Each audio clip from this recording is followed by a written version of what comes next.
महाभारत की लड़ाई में अभिमन्यु को अर्जुन से अच्छा योद्धा माना जाता था, पर फिर भी अभिमन्यु की युद्ध में मृत्यु हो गई। ऐसा क्यों? क्योंकि अभिमन्यु को युद्ध में एंटर करना तो आता था, बट उसे युद्ध से एग्जिट करना नहीं आता था। अब सिमिलर हाल है म्यूचुअल फंड के इन्वेस्टर्स का। वो ये तो सीख चुके हैं कि आपको म्यूचुअल फंड में कैसे इन्वेस्ट करना है, कैसे उसमें एंटर करना है, लेकिन म्यूचुअल फंड से पैसा कब निकालना है, उससे एग्जिट कब करना है, वो उनको नहीं पता। वेलकम म्यूचुअल फंड से अपना पैसा निकालना कब है। तो इन 4 केसेस में आपको अपने म्यूचुअल फंड से पैसा निकाल लेना चाहिए। पहला, अगर आपका फाइनेंशियल गोल पूरा हो चुका है और आपका पैसा अच्छा खासा बढ़ भी चुका है, तो आपको अपने म्यूचुअल फंड में से अपना पैसा विड्रॉ कर लेना चाहिए। दूसरा, आपको अपने पोर्टफोलियो को रेगुलरली रीबैलेंस करना चाहिए। फॉर एग्जाम्पल, आप रिटायरमेंट के लिए अपने पैसों को इक्विटी म्यूचुअल फंड्स में इन्वेस्ट कर रहे हैं और अब आपको लग रहा है कि आपकी रिटायरमेंट काफी पास आ चुकी है, तो ऐसा अगर आपका केस है तो आपको अपने पैसों को इक्विटी म्यूचुअल फंड्स में से निकाल कर उनको डेट म्यूचुअल फंड्स में इन्वेस्ट कर देना चाहिए, ताकि आपके पैसे पर लॉस आपको ना हो। अगर मार्केट गिर भी जाए तो आपका पोर्टफोलियो ना गिरे और आपका फाइनेंशियल गोल अचीव हो सके। तीसरा, अगर आपको लगे कि आपका इक्विटी म्यूचुअल फंड काफी लंबे टाइम से अंडर परफॉर्म कर रहा है, तो उस केस में भी आपको अपने फंड से पैसे निकाल लेने चाहिए और किसी ऐसी स्कीम में इन्वेस्ट करना चाहिए जिसकी परफॉर्मेंस कंसिस्टेंट है। इसके लिए आप चाहो तो एडवाइजर की सलाह भी ले सकते हैं। और चौथा,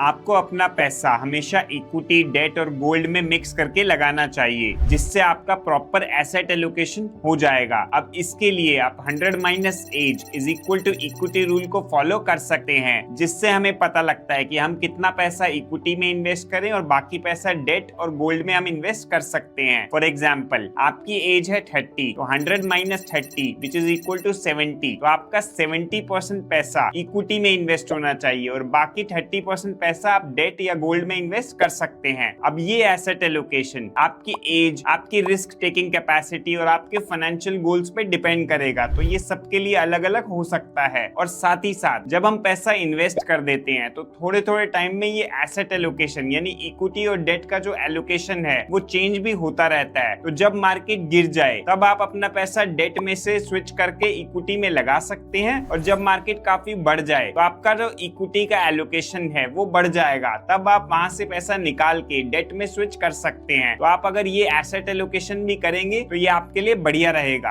आशा करता हूँ कि आप समझ गए होंगे कि आपको अपने म्यूचुअल फंड से पैसा कब विड्रॉ करना है। दी गई जानकारी अगर आपको पसंद आई हो तो वीडियो को लाइक कर देना, और कोई सजेशन हो तो फीडबैक बॉक्स में जरूर लिखना। मिलता हूँ अगली वीडियो में, तब तक अपना ध्यान रखिए, खुश रहिए। Thank you so much.